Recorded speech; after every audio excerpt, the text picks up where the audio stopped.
സദ്ഗുരുഭ്യോ നമഃ.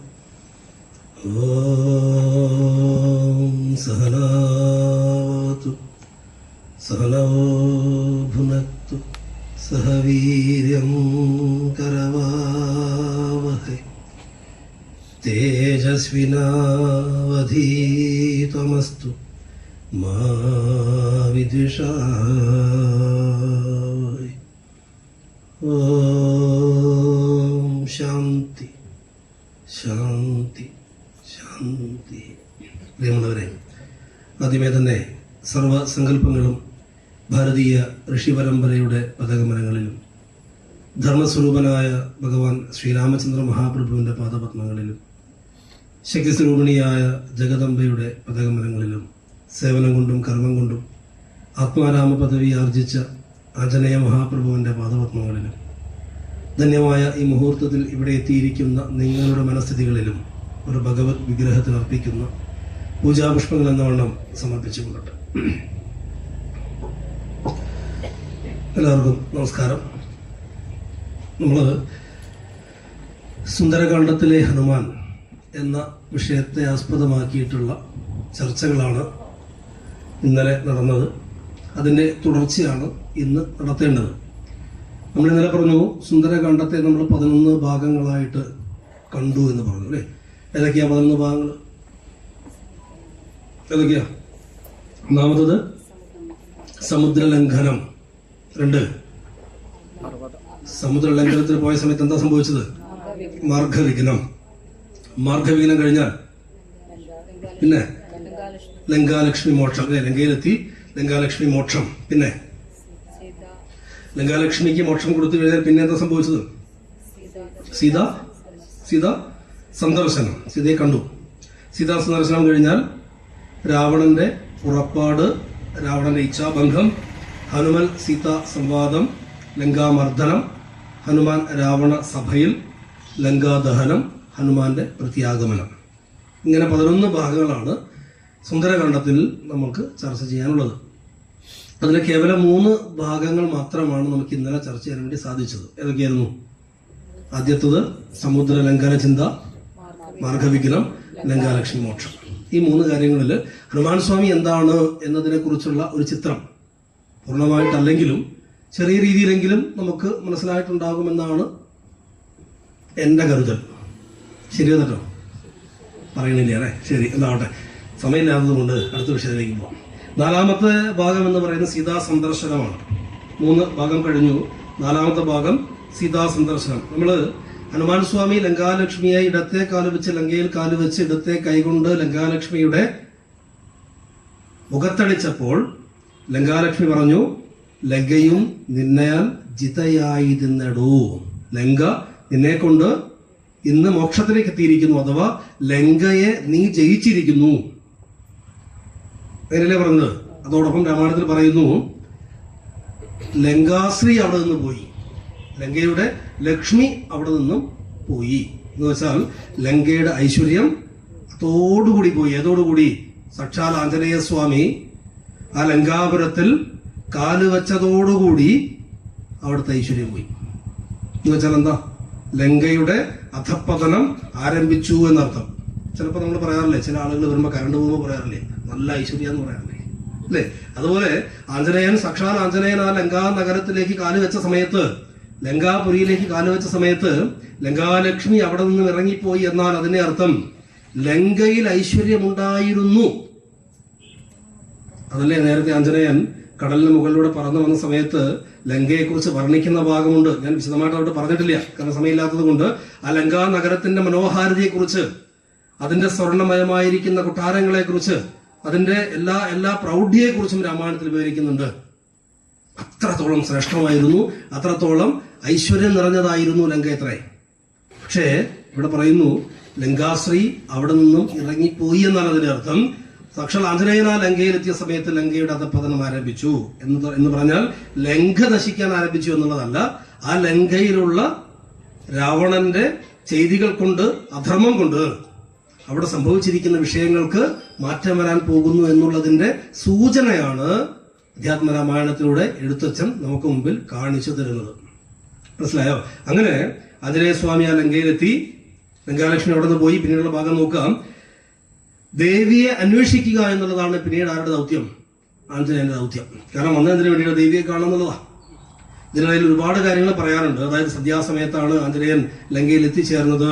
സൂര്യൻ പോകുന്നതും ആഞ്ജനേയൻ എത്തുന്നതും ഒരുമിച്ചാണ് പദം വയ്ക്കുന്നുണ്ട്. എന്ന് വെച്ചാൽ സന്ധ്യാസമയത്താണ് ഹനുമാൻ സ്വാമി അവിടെ എത്തിയെന്നർത്ഥം. അങ്ങനെ കുറെ വിസ്തരിക്കുന്ന കുറെ ഭാഗങ്ങളുണ്ട്. സുന്ദരകാന്ഡത്തിലെ വ്യാഖ്യാനം എന്നുള്ള വിഷയമല്ലാത്തത് കൊണ്ട് ഞാൻ അതിലേക്ക് കടക്കുന്നില്ല. നമ്മൾ ആഞ്ജനേയന്റെ കോൺസെൻട്രേറ്റ് ചെയ്ത് മാത്രമാണ് പോകുന്നത്. ഹനുമാൻ സ്വാമി അല്ലെങ്കിൽ സുന്ദരകാന്ഡത്തിലെ ഹനുമാൻ എന്നതായതുകൊണ്ട് ഹനുമാൻ സ്വാമിയുടെ ഭാഗങ്ങൾ മാത്രമാണ് നമ്മളിപ്പോൾ ചർച്ചയ്ക്ക് വെക്കുന്നത്. എന്തായാലും സീതാദേവിയെ അന്വേഷിക്കുക എന്നുള്ള വലിയ ദൗത്യമായിട്ടാണ് ആഞ്ജനേയൻ അവിടെ എത്തിച്ചേർന്നത്. അതുകൊണ്ട് തന്നെ ലങ്കയിലെത്തിയ ഹനുമാൻ എന്താ ചെയ്യുന്നത്? സീതാദേവി എവിടെയാണെന്ന് അന്വേഷിക്കുകയാണ് ചെയ്യുന്നത്. അതിനു വേണ്ടിയിട്ട് ആദ്യം ഹനുമാന്റെ മനസ്സിലേക്ക് വരുന്നത് നോക്കൂ, രാമായണത്തിൽ പറയുന്നു, ദശവദന മണിനിലയമായിരിക്കും മമ ദേവി ഇരിപ്പേടമെന്നോർത്തു മാരുതി. എന്താ ദശവദനൻ? ആരാ ദശവദനൻ? രാവണൻ. രാവണൻ ഇരിക്കുന്ന സ്ഥലത്തായിരിക്കുമോ എന്റെ ദേവി എന്ന്, എന്റെ സീതാദേവി എന്ന്, എന്റെ സീതമ്മ എന്ന് ആദ്യം ആഞ്ജനേയന് മനസ്സിലൊന്ന് ഓർത്തു. കാരണം എന്താ? സീതാദേവി ആരാ കെട്ടുകൊണ്ടുവന്നത്? ദശവദനൻ, രാവണനാണ്. അപ്പൊ രാവണൻ സീതാദേവിയെ തന്റെ അന്തപുരത്തിൽ പറപ്പിച്ചിരിക്കുകയാണോ എന്നുള്ള ശങ്ക കൊണ്ട് ആഞ്ജനേയ സ്വാമി ആദ്യം മനസ്സിൽ വിചാരിച്ചു, എന്റെ സീതാമാതാവ് എവിടെയായിരിക്കും? ദശവദനന്റെ അന്തപുരത്തിലായിരിക്കുമോ എന്ന് ശങ്കിക്കുന്നു. അങ്ങനെ ശങ്കിച്ചിരിക്കുന്ന സമയത്ത് അസുരപുരി കനിവിനോട് ചൊല്ലിയ ഒരു ധ്യാനദേശയെ തിരഞ്ഞു. അങ്ങനെ ചിന്തിച്ച സമയത്താണ് കുറച്ചു മുമ്പ് കടൽ ചാടിക്കിടന്ന സമയത്ത്, മാർഗവിഘ്നമുണ്ടായ സമയത്ത് ഹനുമാൻ സ്വാമിയോട് പറഞ്ഞു, സുരസ, ഉദ്യാനത്തിലാണ് ആരിയ്ക്കുന്നത്? അശോകവനിയിലാണ് ആരിയ്ക്കുന്നത്? സീതാദേവി ഇരിക്കുന്നതെന്ന് പറഞ്ഞിട്ടുണ്ട്. പെട്ടെന്ന് അത് ഓർമ്മയിൽ വന്നു. നോക്കൂ, ഇവിടെ സൂചിപ്പിക്കുന്ന ഒരു കാര്യം, സീതാദേവിയെ കടത്തിക്കൊണ്ടുവന്നത് രാവണനാണ്. രാവണന്റെ ഉദ്ദേശം സീതാദേവിയെ തന്റെ പത്നിയാക്കുക എന്നുള്ളതാണ്. ഈ രണ്ട് വിഷയത്തെ ചിന്തിച്ചുകൊണ്ടാണ് ആഞ്ജനേയന്റെ മനസ്സിലേക്ക് ആദ്യം എന്ത് വരുന്നത്? ദശവദനന്റെ അഥവാ രാവണന്റെ അന്തപുരത്തിലായിരിക്കുമോ സീതാദേവി എന്ന് ശങ്കിക്കുന്നത്. പക്ഷെ അതിനു മുമ്പേ തന്നെ ആഞ്ജനേയനോട് പറഞ്ഞിട്ടുണ്ട്, ഉദ്യാനത്തിലാണ് എന്ന് പറഞ്ഞിട്ടുണ്ട്. പക്ഷെ അല്പസമയത്തേക്ക് അത് മറന്നുപോയി, അല്ലേ? നോക്കൂ, നമ്മുടെ ജീവിതത്തിലും ഞാൻ ഇന്നലെ പറഞ്ഞു, നമ്മൾ ഇരിക്കുന്നവരൊക്കെ ആരാ? ഹനുമാന്മാരാണ്. നമ്മളൊക്കെയാണ് ഹനുമാൻ. നമ്മൾ ചില കാര്യങ്ങളൊക്കെ നമുക്ക് കൃത്യമായിട്ട് അറിയാമെങ്കിലും ചിലപ്പോ അതങ്ങോട്ട് മറന്നു പോകാറുണ്ടോ? ഇവിടെ ഹനുമാൻ അതാ സംഭവിച്ചത്. ഹനുമാൻ സ്വാമിയോട് ആദ്യമേ തന്നെ പറഞ്ഞിട്ടുണ്ട്, ഇന്ന സ്ഥലത്താണ് ദേവി ഉള്ളത്, നീ അവിടെ പോയിട്ട് ദേവിയെ കണ്ടോളൂ എന്ന് പറഞ്ഞിട്ടുണ്ട്. പക്ഷേ നമ്മുടെയൊക്കെ മനസ്സ് പോലെ തന്നെ ആദ്യം ഹനുമാൻ സ്വാമി വിചാരിച്ചു ദശവദനന്റെ അന്തപുരത്തിലായിരിക്കുമോ എന്ന് ശങ്കിക്കുന്നു. പക്ഷെ ഹനുമാൻ സ്വാമിക്ക് ഈശ്വരാധീനവും ഗുരുത്വവും ശ്രീരാമന്റെ അനുഗ്രഹവും ഉള്ളത് കൊണ്ട് ഉടനെ തന്നെ വന്നു, അവിടെയല്ല എന്നോട് പറഞ്ഞിട്ടുണ്ടല്ലോ. എവിടെയാ? ഉദ്യാനത്തിലാണ് സീതാദേവി ഇരിക്കുന്നത് എന്ന് പറഞ്ഞ അപ്പോൾ തന്നെ ഓർമ്മ വന്നു. അപ്പോൾ തന്നെ ആ ഓർമ്മ വരുന്നതിനെയാണ് എന്ത് പറയുന്നത്? ഗുരുത്വം. എന്താണ് ഗുരുത്വം? പുതിനെ ഗുരുനാഥൻ പറഞ്ഞിട്ടുണ്ട്, വേണ്ടുന്നത് വേണ്ട സമയത്ത് തോന്നണമെടോ. എന്താണ് വേണ്ടുന്നത്? വേണ്ട സമയത്ത് തോന്നണമെടോ. നമുക്ക് വേണ്ടുന്നത് വേണ്ട സമയത്ത് തോന്നിയെങ്കിൽ അല്ലേ കാര്യമുള്ളൂ? ആണോ അല്ലയോ? അല്ലാണ്ട് ഒരു മണിക്കൂർ കഴിഞ്ഞിട്ട് ഇപ്പൊ തോന്നേണ്ട ഒരു കാര്യം 1 മണിക്കൂർ കഴിഞ്ഞ് തോന്നിയൊരു കാര്യമുണ്ടോ? ഒരിക്കലും ഇല്ല. വേണ്ടുന്നത് വേണ്ട സമയത്ത് തോന്നാനുള്ള അനുഗ്രഹത്തെയാണ് ഈശ്വരാധീനമെന്നും ഗുരുത്വമെന്നും ഒക്കെ വിളിക്കുന്നത്. ഇവിടെ ആഞ്ജനേയ സ്വാമിക്ക് ഭഗവാൻ ശ്രീരാമചന്ദ്ര മഹാപ്രഭുവിന്റെ അനുഗ്രഹം അവോളം ഉള്ളതുകൊണ്ട് വേണ്ടുന്നത് വേണ്ട സമയത്ത് തോന്നുകയും അത് ഉൾക്കൊള്ളുവാൻ ആഞ്ജനേയ സ്വാമിക്ക് കഴിയുകയും ചെയ്തു. മനസ്സിലാവുന്നുണ്ടോ? നമ്മളൊക്കെ രാമായണത്തെ ഉപാസിക്കുമ്പോൾ, സുന്ദരകാന്ഡത്തെ ഉപാസിക്കുമ്പോൾ, ആഞ്ജനേയനെ ഉപാസിക്കുമ്പോൾ, ആഞ്ജനേയനെ മുറുകെ പിടിച്ചാൽ ഉറപ്പായിട്ടും വേണ്ടുന്നത് വേണ്ട സമയത്ത് തോന്നുക തന്നെ ചെയ്യും. അതൊരു തർക്കമാണ്. അപ്പൊ ഇവിടെ അത്തരത്തിൽ ആഞ്ജനേയന് മനസ്സിലായി, ഉദ്യാനദേശത്താണ് ആരുള്ളത്? സീതാദേവി ഉള്ളത് ഉദ്യാനത്തിലാണെന്ന് മനസ്സിലായി. അങ്ങനെ കനകമണി അല്ലെങ്കിൽ സ്വർണം കൊണ്ട് നിർമ്മിച്ചിരിക്കുന്ന ഈ കൊട്ടാരങ്ങളിൽ ഒന്നും തന്നെ സീതാദേവിയെ കാണാതെ ആഞ്ജനേയൻ അന്വേഷിച്ച് നടക്കുകയാണ്. ഉദ്യാനം എവിടെയാണെന്ന് അന്വേഷിച്ച് നടക്കുകയാണ്. നോക്കൂ, ആദ്യ ഭാഗത്ത് നമ്മൾ ഇന്നലെ പറഞ്ഞു, നിന്റെ കൂടെ നിന്റെ പിതാവുണ്ടല്ലോ എന്ന് ആഞ്ജനേയനോട് ആര് പറഞ്ഞിട്ടുണ്ട്? ജാമ്പവാൻ പറഞ്ഞിട്ടുണ്ട്, ഇല്ലേ? ഇന്നലെ നമ്മൾ ചർച്ച ചെയ്തു.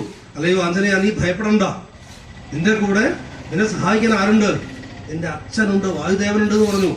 ഇവിടെയാണ് ആ ജാമ്പവാന്റെ വാക്ക് അർത്ഥവത്താവുന്നത്. ആഞ്ജനേയൻ സീതാദേവി ഉദ്യാനദേശത്താണെന്ന് അറിയാം, പക്ഷെ എവിടെയാണ് ഉദ്യാനം എന്ന് അറിയണ്ടേ? മുമ്പ് ഇവിടെ വന്നിട്ടില്ലല്ലോ, ഉദ്യാനം എവിടെയാന്ന് അറിയണ്ടേ? അങ്ങനെ ശങ്കിച്ച് നിൽക്കുന്ന സമയത്ത് ഉദ്യാനത്തിൽ എന്താ ഉണ്ടാവുക? പൂക്കളൊക്കെ ഉണ്ടാവും, അല്ലേ? ഈ പൂക്കളിൽ നിന്നുള്ള സുഗന്ധം വായുദേവൻ പതുക്കെ പതുക്കെ പതുക്കെ പതുക്കെ ആഞ്ജനേയന്റെ എവിടേക്ക് എത്തിച്ചു? മൂക്കിൻ തുമ്പിലെത്തിച്ചു. നോക്കൂ, അച്ഛന്റെ അനുഗ്രഹം എങ്ങനെയാ വരുന്നത് കണ്ടോ? ആ പൂക്കളുടെ മണം എവിടെ നിന്നാണ് വരുന്നതെന്ന് അന്വേഷിച്ചുകൊണ്ട് ആ ദിക്കിലേക്ക് ആഞ്ജനേയൻ പോകുന്നു. നോക്കൂ, അനുഗ്രഹം വരുന്നതേ ഒരു ഭഗവാൻ ഇറങ്ങി വന്നിട്ട് ഇതാ അനുഗ്രഹം പിടിച്ചോ എന്ന് പറഞ്ഞിട്ട് മാത്രമല്ല, ഇവിടെ പൂക്കളുടെ മണം വന്ന സമയത്ത് അത് ഉദ്യാനത്തിൽ നിന്നാണ് എന്ന് മനസ്സിലാക്കാനുള്ള ബുദ്ധി ആർക്കുണ്ടായിരുന്നു? ആഞ്ജനേയനുണ്ടായിരുന്നു. അതിനെയാണ് രണ്ടാമത് ഞാൻ നേരത്തെ പറഞ്ഞ ഗുരുത്വം. വേണ്ടുന്നത് വേണ്ട സമയത്ത് തോന്നണമെടോ. ഇവിടെ ആ പൂക്കളുടെ സുഗന്ധം വന്ന സമയത്ത് ആഞ്ജനേയന് മനസ്സിലായി, ഇത് തന്റെ പിതാവ് തന്നെ സഹായിക്കുന്നതിന് വേണ്ടി വന്നതാണ്. ഈ പൂക്കളുടെ സുഗന്ധം വരും ദിക്കിലാണ് ഉദ്യാനം എന്ന് ആർക്ക് മനസ്സിലാവുന്നു? ആഞ്ജനേയന് മനസ്സിലാവുന്നു. പറയുന്നത് മനസ്സിലായോ? ആ പിതാവിന്റെ അനുഗ്രഹം കൊണ്ട് ഉദ്യാനദേശത്തിലേക്ക് ആഞ്ജനേയൻ പതുക്കെ പതുക്കെ പതുക്കെ അങ്ങോട്ട് എത്തിച്ചേരുകയാണ്. അപ്രകാരം ആഞ്ജനേയ സ്വാമി ആ ഉദ്യാനത്തിലേക്ക് പോകുമ്പോൾ രാമായണത്തിൽ പറയുന്നു, ഉന്നതമായുള്ള ശിംശപാവൃക്ഷവും അതിനികടമഖില ജഗദീശ്വരി തന്നെയും ആശുകനാശു കാട്ടിക്കൊടുത്തിടിനാൻ. ആശുകൻ എന്നാൽ വായുദേവൻ. വലിയൊരു വൃക്ഷം. ഏത് വൃക്ഷമാണ്? ശിംശപാവൃക്ഷവും. ആ ശിംശപാവൃക്ഷത്തിന്റെ ചുവട്ടിൽ സീതാദേവി ഇരിക്കുന്നതും ആശുകൻ കാണിച്ചു കൊടുത്തു, വായുദേവൻ കാണിച്ചു കൊടുത്തു, പിതാവ് കാണിച്ചു കൊടുത്തു. ഈ അനുഗ്രഹത്തെയാണ് നേരത്തെ ആര് പറഞ്ഞത്? ജാമ്പവാൻ പറഞ്ഞത്. അല്ലയോ ആഞ്ജനേയ, നീ ഭയപ്പെടേണ്ട കാര്യമില്ല, നിനക്ക് നിന്റെ പിതാവ് കൂടെയുണ്ട്, ശ്രീരാമസ്വാമി കൂടെയുണ്ട്, അവരുടെ അനുഗ്രഹം കൂടെയുണ്ട്. അതാണ് ആഞ്ജനേയൻ പറഞ്ഞത്, ഞാൻ എന്തിനു ഭയപ്പെടണം?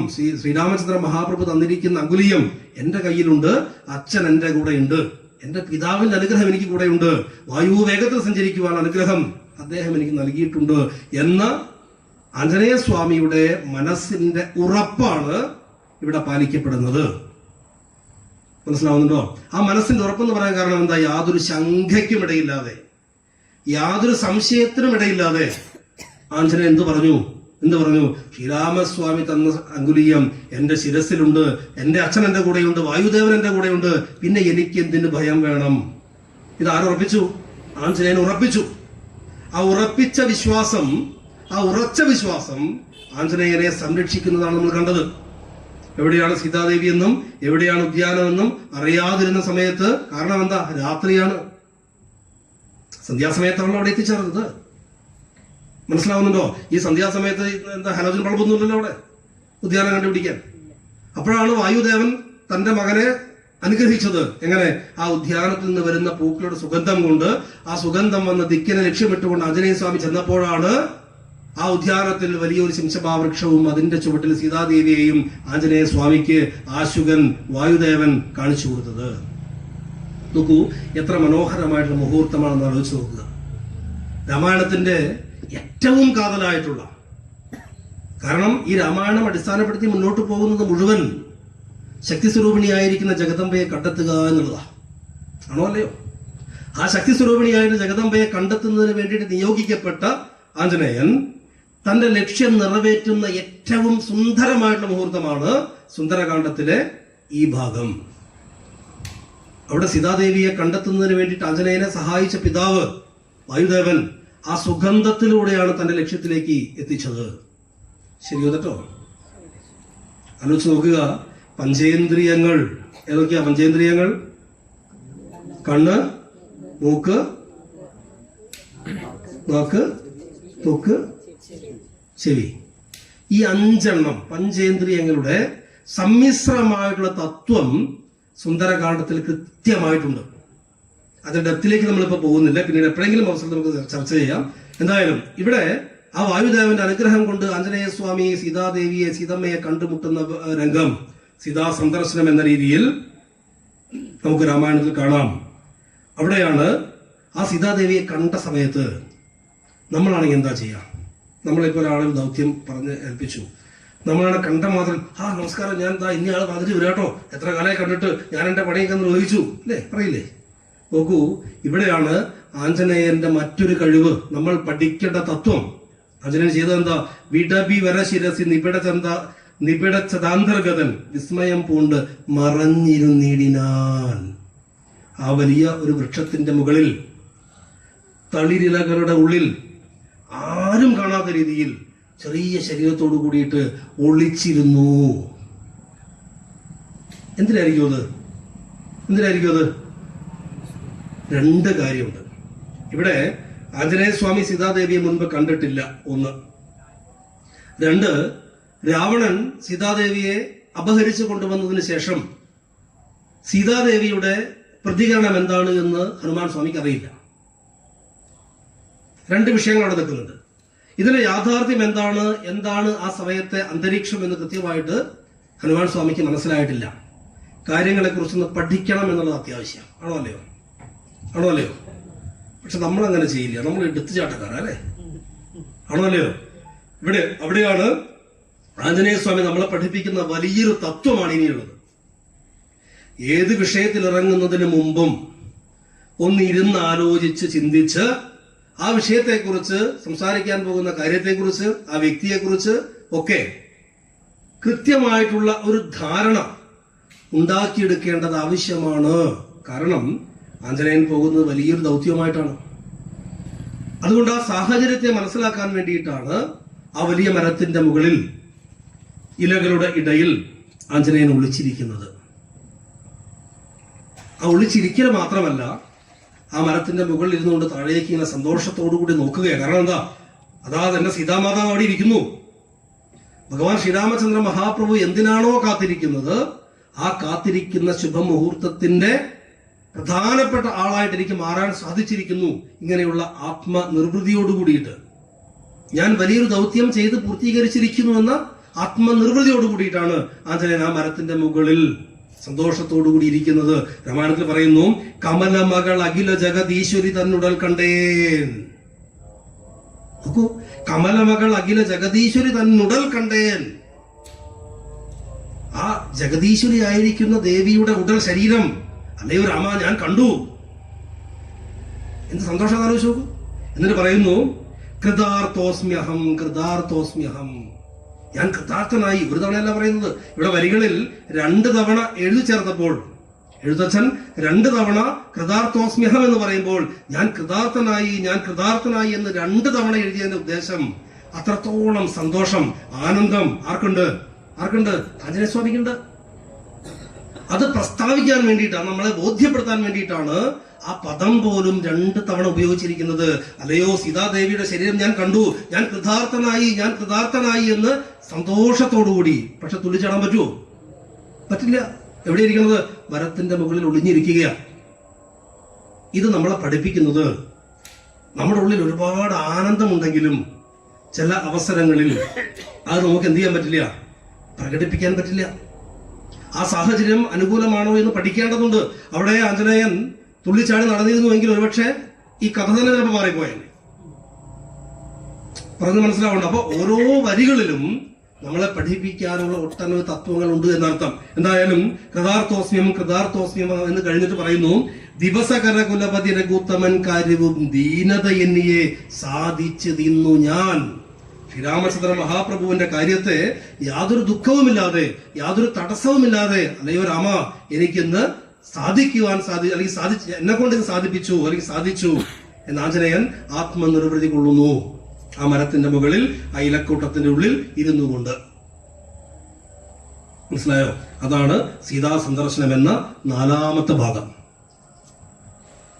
നോക്കൂ, 1ാമത്തെ ഭാഗത്തിൽ സമുദ്രലംഘനം ചെയ്തു, 2ാമത് മാർഗവിഘ്നങ്ങളുണ്ടായി, അതിനെ മറികടന്നു, 3ാമത് ലങ്കയിൽ പ്രവേശിച്ചു, ലങ്കാലക്ഷ്മിക്ക് മോക്ഷം കൊടുത്തു, തുടർന്ന് ലങ്കാനഗരത്തിന്റെ ഉള്ളിലേക്ക് പ്രവേശിക്കുന്നു, സീതാദേവിയെ അന്വേഷിക്കുന്നു, വായുദേവന്റെ അനുഗ്രഹം കൊണ്ട് സീതാദേവി ഇരിക്കുന്ന ഉദ്യാനദേശത്തിലേക്ക് ആഞ്ജനേയൻ എത്തുന്നു. അവിടെ എത്തുന്ന സമയത്ത് ആ വലിയ മരത്തിന്റെ ചുവട്ടിൽ സീതാദേവി ഇരിക്കുന്ന കാഴ്ച കാണുന്നു. അതീവ സന്തോഷത്തോടുകൂടി മരത്തിന്റെ മുകളിൽ ഇലകൾക്കുള്ളിൽ ഒളിഞ്ഞിരുന്നു കൊണ്ട് ശ്രീരാമചന്ദ്ര മഹാപ്രഭുവിന്റെ പത്നിയായിരിക്കുന്ന ജഗദീശ്വരിയായിരിക്കുന്ന സീതാദേവിയെ കണ്ടുകൊണ്ട് ഞാൻ കൃതാർത്ഥനായി എന്ന് പറയുന്ന ആഞ്ജനേയന്റെ മനസ്സിനെ നമ്മൾ കാണണം. ഇവിടെ നമ്മൾ പഠിക്കേണ്ടത്, നമ്മുടെ ജീവിതത്തിൽ ഒട്ടനവധി ദൗത്യങ്ങൾ നമുക്ക് നിറവേറ്റാനുണ്ടാകും. ആ ദൗത്യങ്ങൾ നിറവേറ്റുന്ന സമയത്ത് എവിടെയാണോ സന്തോഷിക്കേണ്ടത് ആ സമയങ്ങളിൽ ഒരുപക്ഷെ നമുക്ക് സന്തോഷിക്കാൻ സാധിച്ചു എന്ന് വരില്ല. പറഞ്ഞത് മനസ്സിലായോ? സന്തോഷിക്കാൻ സാധിച്ചിട്ടില്ലെങ്കിലും ഉള്ളിൽ ഹനുമാൻ എന്തു പറഞ്ഞു? കൃതാർത്ഥോസ്മ്യഹം. രാമന്റെ ആ ദൗത്യം എനിക്ക് നിറവേറ്റുവാൻ സാധിച്ചുവല്ലോ, രാമന്റെ കൃപ കൊണ്ട്, എന്റെ മേന്മ കൊണ്ടല്ല, രാമന്റെ കൃപ കൊണ്ട്. അത്രയും സമർപ്പണ മനോഭാവത്തോടുകൂടി അർപ്പിത മനസ്സോടുകൂടിയിട്ടാണ് ആഞ്ജനേയൻ തന്റെ ഓരോ കർത്തവ്യങ്ങളും ചെയ്തിട്ടുള്ളത്, നമ്മളെ പഠിപ്പിച്ചിട്ടുള്ളത്. മനസ്സിലായോ? കേവലം ഒരു കടയിൽ പോയിട്ട് ഒരു പലചരക്ക് വാങ്ങാൻ പോകുന്ന സമയത്ത് അവിടെ നിന്ന് എന്തെങ്കിലും വിശേഷപ്പെട്ട ഒരു ബേക്കറി വാങ്ങാൻ നമുക്ക് പറ്റിയാൽ നമ്മൾ അതിനെക്കുറിച്ച് എന്തെല്ലാം ഗീർവാണ് അടിക്കും അല്ലേ? ഞാൻ അവിടെ പോയപ്പോൾ അവിടെ ഇങ്ങനെ കണ്ടു, ഞാൻ എടുത്തുകൊണ്ടു, ഞാൻ വാങ്ങി, ഞാൻ എന്നുള്ളത് കേവലം ഒരു ചെറിയൊരു വസ്തുവിൽ പോലും നമ്മൾ അടിച്ചേൽപ്പിക്കാറുണ്ട്. അവിടെയാണ് ആഞ്ജനേയന്റെ ഈ ഒരു സ്വഭാവ മഹിമയെ നമ്മൾ മനസ്സിലാക്കേണ്ടത്. എന്തായാലും അങ്ങനെ സീതാ സന്ദർശനം, ആ മരത്തിന്റെ മുകളിൽ ഇരുന്നു കൊണ്ട് സീതാദേവിയെ കണ്ണിറയെ കണ്ടുകൊണ്ടിരിക്കുന്ന സമയത്ത് അടുത്ത അഞ്ചാമത്തെ ഭാഗം രാവണന്റെ പുറപ്പാട്. രാവണൻ സീതാദേവിയുടെ സമീപത്തേക്ക് വരുന്ന രംഗമാണ് രാവണന്റെ പുറപ്പാട്. ആ മരത്തിന്റെ മുകളിൽ ഇരുന്നു കൊണ്ട് ആഞ്ജനേയൻ ഇങ്ങനെ സീതാദേവിയെ കണ്ടുകൊണ്ട് നിൽക്കുന്ന സമയത്ത് ചില ഘോഷ ശബ്ദങ്ങൾ കേൾക്കായി.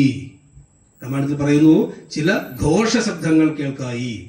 പെരുമ്പറ പോലെയുള്ള ശബ്ദങ്ങൾ, ഇടിമുഴക്കം പോലെയുള്ള ശബ്ദങ്ങളൊക്കെ കേൾക്കാൻ തുടങ്ങി. ഹിമിതമിതി സപതി കിസലയ ചല നീലിനായി കീടവദ്ദേഹം മറച്ചു മരുവിനാൽ. ആ പ്രകമ്പനം കൊള്ളിക്കുന്ന ശബ്ദകോലാഹലങ്ങൾ കേട്ടപ്പോൾ തന്റെ ശരീരത്തെ കീടവദ്ദേഹമായിട്ട്, ഒരു കീടത്തെ പോലെ ചെറിയ ശരീരമാക്കിയിട്ട് ആഞ്ജനേയൻ ആ ഇലകൾക്കുള്ളിൽ ഒളിച്ചിരുന്നു. എന്താണ് സംഭവിക്കുന്നത് എന്നറിയാൻ വേണ്ടി. എന്തൊക്കെയോ പ്രകമ്പനങ്ങൾ കേൾക്കുന്നു, ശബ്ദങ്ങൾ കേൾക്കുന്നു. അതെന്താണെന്ന് അറിയാൻ വേണ്ടിയിട്ടാണ് തന്റെ ദേഹത്തെ കീടവദ്ദേഹമാക്കിക്കൊണ്ട് ഇലകൾക്കുള്ളിലേക്ക് ഒളിഞ്ഞിരുന്നത്. എന്നിട്ട് വിസ്മയത്തോട് കണ്ടു കവി കുഞ്ചരൻ. അവിടെ ഇരിക്കുന്ന സമയത്ത് വിസ്മയത്തോടുകൂടി ആഞ്ജനേയൻ ഒരു കാഴ്ച കാണുന്നു. ആ കാഴ്ചയാണ് രാവണന്റെ വരവ്. അസുര നിശിചരവരാങ്കനാവൃന്ദവും അത്ഭുതമായുള്ള ശൃംഗാരവേഷവും. രാവണന്റെ വരവിനെ കുറിച്ച് വർണ്ണിക്കുന്ന ഒരു ഭാഗമുണ്ട് രാമായണത്തില്. തോഴിമാരും പരിചാരകന്മാരും എല്ലാം ചുറ്റോട് ചുറ്റും നിന്നുകൊണ്ട് അത്രയും ആർഭാടത്തോടു കൂടിയിട്ട് രാവണന്റെ ആ സമ്പത്തിന്റെയും രാവണന്റെ ആ ഒരു ഭാവത്തെയും ഒക്കെ വർണ്ണിക്കുന്നതാണ്. ആരൊക്കെയാണ് രാവണന്റെ കൂടെ വരുന്നത്, എങ്ങനെയൊക്കെയാണ് വരുന്നത്, എന്തെല്ലാം പരിചാരകന്മാരുണ്ട് തുടങ്ങിയൊരു വർണ്ണനയുണ്ട്. അതുകൊണ്ട് വിശദമാക്കുന്നില്ല. അങ്ങനെ ആ വരവിനെയാണ് ആഞ്ജനേയൻ വിസ്മയത്തോടുകൂടി നോക്കിക്കാണുന്നത്. ഇവിടെ വ്യക്തമാക്കുന്നത് രാവണൻ എന്താണ് എന്ന് ആഞ്ജനേയനെ ബോധിപ്പിക്കുന്നു, സീതാദേവി എന്താണ് എന്ന് ആഞ്ജനേയനെ ബോധിപ്പിക്കുന്നു, രാവണനും സീതാദേവിയും തമ്മിലുള്ള ബന്ധം എന്താണ് എന്ന് ആഞ്ജനേയനെ ബോധിപ്പിക്കുന്നു. മനസ്സിലായോ? അതിനു വേണ്ടിയിട്ടാണ് ആഞ്ജനേയൻ എന്ത് ചെയ്യുന്നത്? ഈ മരത്തിന്റെ മുകളിൽ ഇരിക്കുന്നത്. എന്താണ് പ്രസന്റ് സിറ്റുവേഷൻ, അത് മനസ്സിലാക്കാൻ വേണ്ടിയ സാഹചര്യമാണ്. അതിന് രാവണൻ വരുന്നു. എന്നാൽ ഈ രാവണൻ വരാനൊരു കാരണമുണ്ട്. രാമായണത്തിൽ പറയുന്നത്, ഈ രാവണൻ വന്നുകൊണ്ടിരിക്കുന്ന സമയത്ത് രാവണന്റെ മനസ്സിലുള്ള ചിന്തയാണ്. രാവണൻ അന്ന് രാത്രി, തലേദിവസം രാത്രി ഒരു സ്വപ്നം കണ്ടു അത്രേ. ആ സ്വപ്നം ഇങ്ങനെയാണ്: കവികൾ കുലവരൻ അവിടെ യാശു ചെല്ലും മുമ്പേ കണ്ടിതു രാത്രിയിൽ സ്വപ്നം ദശാനനൻ. ഈ ആഞ്ജനേയൻ ലങ്കയിൽ എത്തുന്നതിന് മുമ്പ് രാവണൻ ഒരു സ്വപ്നം കണ്ടിരുന്നു. ആ സ്വപ്നം ഇതാണ്: രഘുജനന തിലക വചനേന രാത്രൗ വരും കശ്ചിൽ കവിവരൻ കാമരൂപാന്യുതൻ. ഒരു സുന്ദരനായിട്ടുള്ള ഒരു വാനരശ്രേഷ്ഠൻ രാമന്റെ കാര്യം നിറവേറ്റുന്നതിന് വേണ്ടിയിട്ട് ലങ്കയിൽ എത്തിച്ചേരുന്നു എന്ന സ്വപ്നം ആര് കണ്ടിട്ടുണ്ട്? രാവണൻ കണ്ടിട്ടുണ്ട്. ഒരു സുന്ദരനായിട്ടുള്ള ഒരു വാനരൻ രാമകാര്യത്തിന് വേണ്ടിയിട്ട് ലങ്കയിലേക്ക് എത്തിച്ചേരുമെന്ന് ഒരു സ്വപ്നം ആര് കണ്ടു? രാവണൻ കണ്ടു. കൃപയുടെ ഒരു ക്രമി സദൃശ സൂക്ഷ്മ ശരീരനായി കൃഷ്ണൻ പുരവര മനുഷ്യ നിശ്ചലം, ഒരു സൂക്ഷ്മ ശരീരത്തോടു കൂടിയിട്ട് സീതാദേവിയെ അന്വേഷിച്ച് ആ ലങ്കാനഗരത്തിൽ മുഴുവൻ തിരഞ്ഞു നടക്കുമെന്നും തരുനികര വര ശിരസി വന്നിരുന്നാദരാൽ താർമകൾ തന്നെയും കണ്ട് രാമോദന്തമഖിലം അവളോട് പത പറഞ്ഞ് അടയാളവും ആശു കൊടുത്തുടൻ ആശ്വസിപ്പിച്ചു പോവും. സീതാദേവിയെ ലങ്കയിൽ മുഴുവൻ അന്വേഷിച്ചിട്ട് സീതാദേവിയെ കാണുകയും കണ്ടതിനു ശേഷം രാമന്റെ വൃത്താന്തം മുഴുവൻ സീതാദേവിയോട് പറഞ്ഞിട്ട് അവളെ ആശ്വസിപ്പിച്ചിട്ട് തിരിച്ചു പോകും. തുടർന്ന് പറയുന്നു, അത് പൊഴുതിൽ അവൻ അറിവതിനു ഞാൻ ചെന്നു കണ്ട് ആദ്യ വളർത്തുവാൻ വാങ്മയാസ്ത്രങ്ങളാൽ. രാവണന്റെ മഹിമയും നമ്മളിവിടെ മനസ്സിലാക്കേണ്ടതുണ്ട്. രാമന്റെ മഹിമ മാത്രമല്ല, ഹനുമാൻ സ്വാമിയുടെ മഹിമ മാത്രമല്ല, രാവണന്റെ മഹിമ ഇവിടെ പറയുന്നുണ്ട്. എന്താ കാരണം? രാവണന്റെ പുറപ്പാടെന്ന ഭാഗത്തിൽ രാവണൻ തന്റെ സർവ്വ സൈന്യങ്ങളോടുകൂടി സർവ്വ അലങ്കാരങ്ങളോടുകൂടി പരിചാരകന്മാരോടുകൂടി സീതാദേവിയുടെ സമീപത്തേക്ക് വരുന്ന സമയത്ത് രാമായണത്തിൽ പറയുന്നത്, ഈ ഹനുമാൻ സ്വാമി ഇവിടെ എത്തുന്നതിന് മുമ്പ് തന്നെ രാവണൻ ഒരു സ്വപ്നം കണ്ടിരുന്നു. രാവണൻ ആലോചിക്കുകയാണ് സ്വപ്നത്തെ കുറിച്ച്. ആ സ്വപ്നത്തിൽ പറയുന്നത്, ഒരു സുന്ദര രൂപനായിരിക്കുന്ന ഒരു ഹനുമാൻ, ഒരു കുരങ്ങൻ, ഒരു വാനരൻ ഇവിടെ രാമന്റെ കാര്യത്തിന് വേണ്ടി ഇവിടെ എത്തിച്ചേരുമെന്നും എത്തിച്ചേർന്നിട്ട് കൃശശരീരനായിട്ട് ചെറിയ ശരീരത്തോടു കൂടിയിട്ട് രൂപം ധരിച്ചുകൊണ്ട് ഈ ലങ്കാനഗരിയിൽ സീതാദേവിയെ അന്വേഷിച്ച് നടക്കുമെന്നും സീതാദേവിയെ കണ്ടെത്തിയതിനു ശേഷം രാമന്റെ വൃത്താന്തം മുഴുവൻ സീതാദേവിയോട് പറയുകയും അവളെ ആശ്വസിപ്പിക്കുകയും എന്നിട്ട് തിരിച്ചു പോവുകയും ചെയ്യുമെന്നുള്ള സ്വപ്നം ഞാൻ കണ്ടു എന്ന് രാവണൻ ആലോചിക്കുകയാണ്. അതോടൊപ്പം രാവണൻ അടുത്ത വരിയിൽ പറയുന്നത്, അങ്ങനെയെങ്കിൽ ആ വാനരൻ മിക്കവാറും ഇവിടെയുള്ള ഏതെങ്കിലും മരത്തിന്റെ മുകളിൽ ഉണ്ടാകും. നോക്കൂ, രാവണന്റെ തപസ്, ഏറ്റവും വലിയ ശിവഭക്തനാണ് രാവണൻ. അതുകൊണ്ട് തന്നെ രാവണന് കൃത്യമായിട്ട് ദിശാബോധമുണ്ട്. ഇവിടെ രാവണൻ ഉറപ്പുണ്ട്, ഈ ഉദ്യാനത്തിലുള്ള ഏതോ മരത്തിന്റെ മുകളിൽ ആരുണ്ട്? ഈ പറയുന്ന സ്വപ്നത്തിൽ കണ്ട കുരങ്ങൻ ഉണ്ടാകും. അങ്ങനെയെങ്കിൽ അത് പൊഴുതിൽ അവൻ അറിവതിന്നു ഞാൻ, അവൻ അറിയുന്നതിന് വേണ്ടിയിട്ട്. ആരറിയുന്നതിന് വേണ്ടിയിട്ട്? ആ കുരങ്ങൻ അറിയുന്നതിന് വേണ്ടിയിട്ട്. എന്തിനു വേണ്ടിയിട്ടാ? ആ കുരങ്ങൻ ആരുടെ ദൂതനാണ്? രാമന്റെ ദൂതനാ. അപ്പൊ ഞാനിവിടെ പറയുന്ന കാര്യങ്ങൾ അവൻ മുഖാന്തരം ആരിലേക്ക് എത്തും? സാക്ഷാൽ ശ്രീരാമചന്ദ്രനിലേക്ക് എത്തും. മനസ്സിലാവുന്നുണ്ടോ? അതാണ് ഇവിടെ പറയുന്നത്, അത് പൊഴുതിൽ അവൻ അറിവതിന്നു ഞാൻ, അവൻ അറിയുന്നതിന് വേണ്ടി ഞാൻ ചെന്നു കണ്ട് ആദി വളർത്തുവൻ വാഗ്മയാസ്ത്രങ്ങളാൽ. വാക്ക് കൊണ്ടുള്ള അസ്ത്രം കൊണ്ട്. വാഗ്മയാസ്ത്രം എന്ന് പറഞ്ഞാൽ വാക്കാകുന്ന അസ്ത്രം. എന്റെ വാക്കാകുന്ന അസ്ത്രം കൊണ്ട് ഞാൻ അവിടെ ചെന്നുകൊണ്ട് ആദി വളർത്തും. എന്ന് വെച്ചാൽ എന്താ? ദുഃഖം വളർത്തും. ആർക്ക്? ഈ മരത്തിന്റെ മുകളിലിരിക്കുന്ന കുരങ്ങന്. എന്തിനു വേണ്ടിയിട്ട്? അത് രാമന്റെ അടുത്ത് എത്താൻ വേണ്ടിയിട്ടാണ്. മനസ്സിലാവുന്നുണ്ടോ പറഞ്ഞത്? അങ്ങനെ ആ രാവണൻ അടുത്ത വരിയിൽ പറയുന്നു, നോക്കൂ, രഘുപതിയോട് അതും അവൻ അശേഷമറിയിച്ച് രാമനും ഇങ്ങ് കോപിച്ചുടനെ വരും. ഞാനീ പറയുന്നതേ ഏതാ? രാവണൻ പറയുക, ഇങ്ങനെ കുരങ്ങൻ ഏതോ മരത്തിന്റെ മുകളിലുണ്ട്. അപ്പൊ എന്റെ ഉദ്ദേശം എന്താ? ഞാൻ അവിടെ ചെന്നിട്ട് സീതാദേവിയെ ഒരുപാട് സംസാരിക്കും, വാഗ്മയാസ്ത്രങ്ങൾ കൊണ്ട് ദ്രോഹിക്കും. ഇതാര് കേൾക്കും? ഈ മരത്തിന്റെ മുകളിലിരിക്കുന്ന ആഞ്ജനേയൻ, അല്ലെങ്കിൽ ആ കുരങ്ങൻ കേൾക്കും. ഈ കുരങ്ങൻ കേൾക്കേണ്ടത് ആരുടെ ആവശ്യമാണ്? രാവണന്റെ ആവശ്യമാണ്. കാരണം രാവണൻ പറയുന്നു, അത് മുഴുവൻ, ഈ കേട്ടത് മുഴുവൻ ഈ കുരങ്ങൻ ആരോട് പറയും? രഘുപതിയോട് അശേഷം അറിയിക്കും, ഒന്നും വിട്ടുപോകാതെ അറിയിക്കും. എന്നിട്ടോ രാമനും ഇങ്ങ് കോപിച്ചുടനെ വരും. ഇതൊക്കെ കേട്ടിട്ട് ആ രാമൻ ഇങ്ങോട്ട് കോപിച്ച് വരും. എന്നിട്ട് എന്തിനാ വരുന്നത്? രണശിരസി.